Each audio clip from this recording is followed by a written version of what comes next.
Arestado ang isang hinihinalang tulak ng ilegal na droga sa ikinasang bypass operation ng mga operatiba ng Station Drug Enforcement Unit ng Balanga City Police Station sa Barangay Tuyo, Balanga City, Bataan. Kinilala ni Police Colonel Marites A. Salvadora, Provincial Director ng Bataan Police Provincial Office, ang suspect na si alias MJ, 35 taong gulang, residente ng Barangay Binukawan, Bagak, Bataan.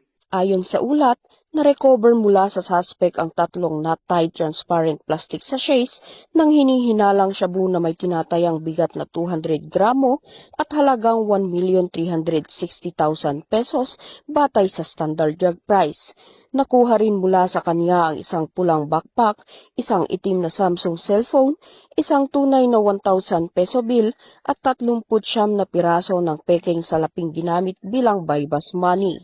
Ang suspect ay kasalukuyang nasa kustodiya ng Balanga City Police Station habang inihahanda ang kasong paglabag sa Section 5 at 11 Article 2 ng Republic Act 9165 o Comprehensive Dangerous Drugs Act of 2002.